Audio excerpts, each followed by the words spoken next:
源氏物語イラスト役の愛です。この動画では古文速読トレーニングのやり方をお伝えしています。イラスト訳本編では原文と現代語訳が流れますので、一語一語照らし合わせて内容を確認し、その後に浮き出るイラスト訳で状況をイメージします。はじめは古語や文法もわからず流し読みする感じかもしれませんが、そのうちに何度も出てくる重要古語や文法事項が頭に入ってくると思います。現代語訳が出てくる前に大まかな訳が浮かぶように、イラスト訳が出てくる前にイメージが湧くように、そこまで解釈できるようになれば古文速読の達人です。イラスト訳はどこからでもいいので、何度も見てトレーニングをしていきましょう。また後半では今回出てきた文法事項や古文常識などを解説していますので、最後までご視聴していただけるととても嬉しいです。それではイラスト訳本編のスタートです。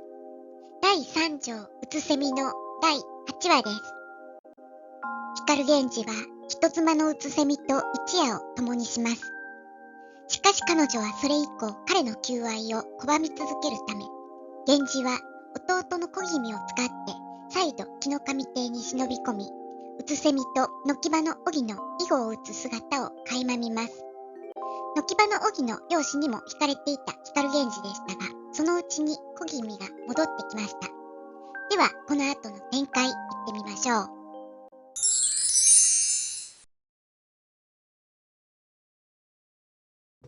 渡殿の戸口により板参り。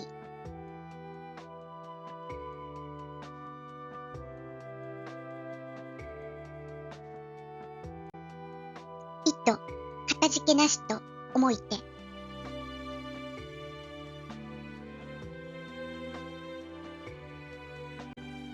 礼ならぬ人、はべりて。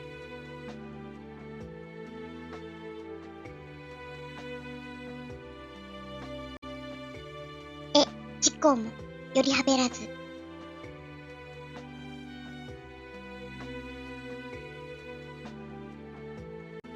さて、今宵もや返し点とする。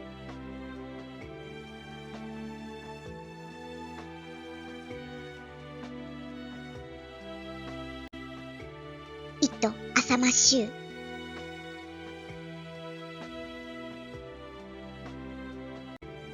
家老こそあんべけれとのたまえば。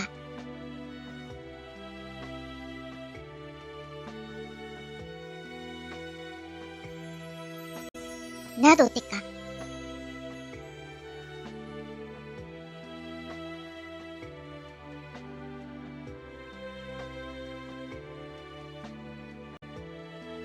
あなたに帰りはべりなば。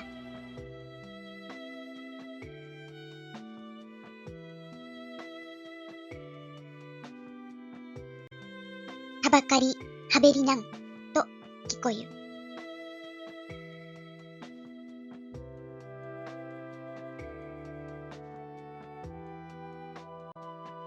さもなびかしつべき景色にこそはあらめ。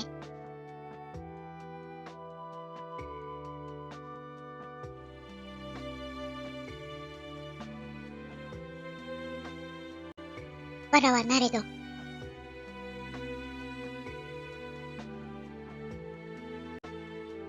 物の心ばえ、人の景色見つべく。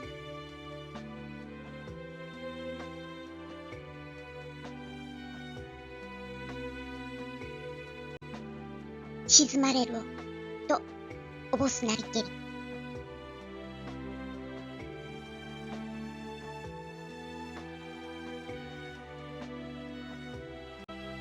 ご打ち果てつるにやあらん。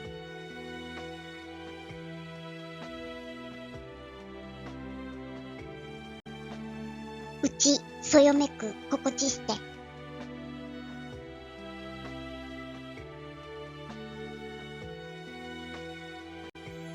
人々明るる気配などすなり。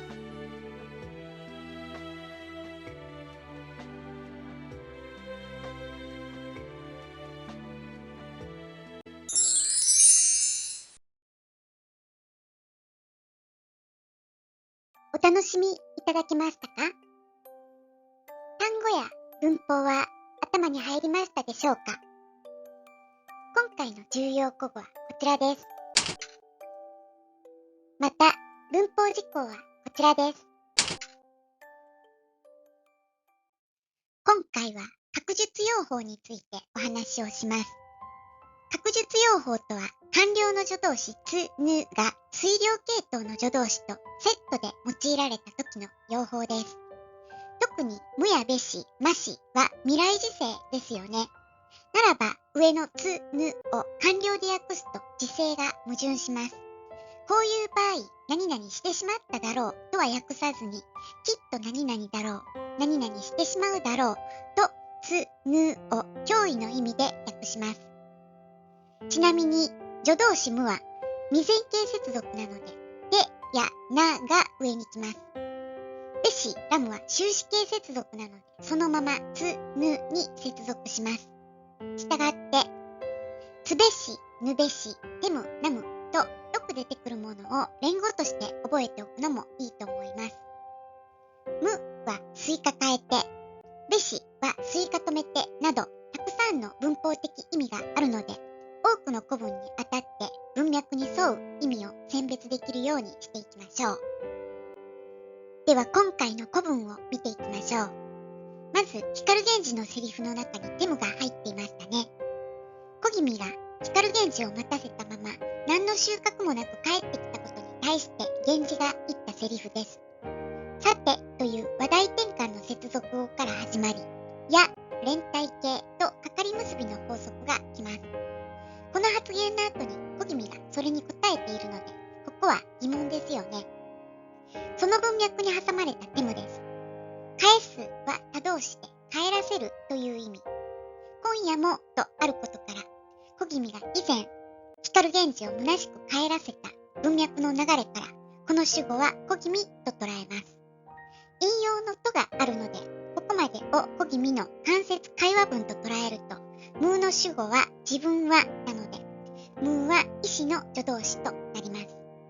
前の定が脅威の助動詞、つの未然形なので、それでは今夜もお前は私を返してしまおうとするのかと小君に詰め寄っている場面です。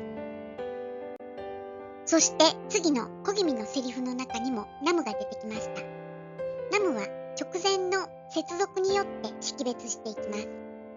直前がはべりという連用形なので、このナムは確述用法となります。ナムの識別はこちらの動画でも説明していますので、合わせてご覧になってくださいね。さて、なは脅威の助動詞、ぬの未然形ですが、このむは何でしょうか？見分けるポイントは次の2つ。まず、直前に未然形プラスばという仮定条件がありますね。何々ならばというつながりから、何々だろうで終わるのが綺麗かなとまず思います。そして主語の確認です。ここは主語が書かれていない会話文中なので、基本的に私が主語でしょう。この2つのポイントを相対的に見て、文脈に即した訳を決めます。あちらに帰りましたならば、計画しましょう。むは意思の助動詞がいいですね。私はあなたのために計略を図りますよと小君が自分の意思を強調しています。さらに次の光源氏のセリフです。ここは鍵括弧の最後におぼすという尊敬語があるので、光源氏の心中会話文です。つべしが出てきましたね。つは脅威の助動詞、つの終止形。べしは漢文の再読文字でもあるように意味がたくさんあって複合的になったりもするので、特に聞かれていない場合は一つに絞らなくてもいいと私は思います。ただ、つべき、ぬべきと連帯形で次につながっていく場合は、何々してしまいそうな、何々するに違いないという強い推量で訳すときれいにつながる場合が多いと思います。では実際に見てみましょう。まず、述語の部分から確認しましょう。にこそ、めというはかり結びの強調表現となっています。2は、ありと連動して断定の助動詞、なりの連用形と捉えます。何々であるのだろうという述語ですね。そのようにも、なびかしてしまいそうな様子、なびかすに違いない様子であるのだろう。なびかすというのは重要古語ではないので、イメージを捉えましょう。光源氏は小君のことを言った通りに物事をなびかせてしまいそうなやつだと思ったわけですね。さあ今回も第3条うつせみからのイラスト役でした。